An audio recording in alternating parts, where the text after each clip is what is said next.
Salut tout le monde. Aujourd'hui, dans cette vidéo, nous allons plonger dans le monde fascinant de l'analyse des sels chez les nourrissons. Nous allons explorer en détail la norme des glucides dans ces échantillons et apprendre à décoder les résultats de l'étude. Préparez-vous à découvrir les secrets cachés derrière les chiffres et les implications pour la santé de nos tout-petits. Restez avec moi pour en apprendre davantage sur ce sujet crucial. Lorsqu'un nourrisson présente des symptômes tels que des selles anormales, des ballonnements ou des douleurs abdominales, une analyse des glucides dans les selles peut être prescrite. Cette analyse permet de détecter d'éventuelles intolérances ou malabsorption de certains sucres, tels que le lactose ou le fructose, qui pourraient causer ces symptômes. Il est essentiel de comprendre que les glucides non digérés peuvent fermenter dans l'intestin, provoquant des troubles gastro-intestinaux. Ainsi, l'analyse des glucides dans les selles peut fournir des informations cruciales sur la capacité de l'organisme à digérer et absorber ces nutriments essentiels. L'échantillon de Bénédicte est une méthode courante utilisée pour détecter la présence de sucres réducteurs dans les selles. Cette méthode repose sur la réaction chimique entre les sucres réducteurs et la solution de Bénédicte, qui change de couleur en présence de ces sucres. Lors de la collecte de l'échantillon de sel,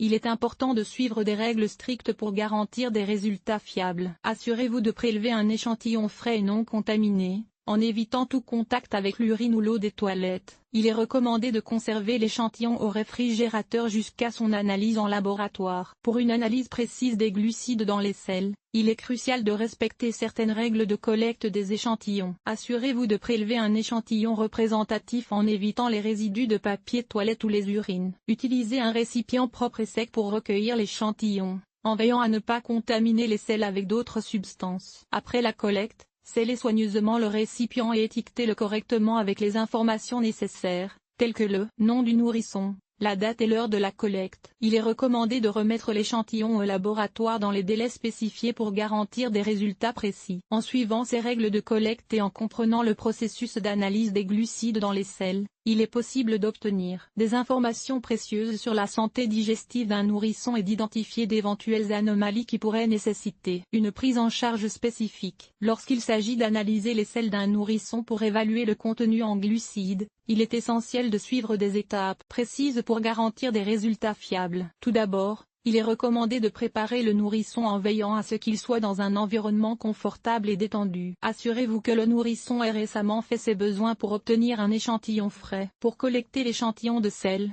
utilisez un récipient propre et stérile. Il est important de ne pas mélanger les urines avec les selles, car cela fausserait les résultats de l'analyse. Prélevez une petite quantité de sel à l'aide d'une spatule propre et placez-la dans le récipient. Assurez-vous de bien refermer le récipient pour éviter toute contamination. Une fois l'échantillon de sel collecté, il peut être analysé pour déterminer le contenu en glucides. La méthode de l'échantillon de Bénédicte est souvent utilisée pour évaluer la présence de glucides dans les selles. Cette méthode consiste à ajouter une solution de Bénédicte à l'échantillon et à observer un changement de couleur pour déterminer la quantité de glucides présente. Il est important de noter que la norme de contenu en glucides dans les selles d'un nourrisson peut varier en fonction de l'âge et de l'alimentation. Des niveaux anormalement élevés ou faibles de glucides dans les selles peuvent indiquer des problèmes de digestion ou d'absorption des hydrates de carbone. En interprétant les résultats de l'analyse des selles, il est essentiel de consulter un professionnel de la santé pour obtenir un diagnostic précis. Les résultats doivent être interprétés en tenant compte du contexte clinique global du nourrisson pour une évaluation complète de sa santé digestive. En suivant ces étapes et en comprenant les normes de contenu en glucides dans les selles des nourrissons,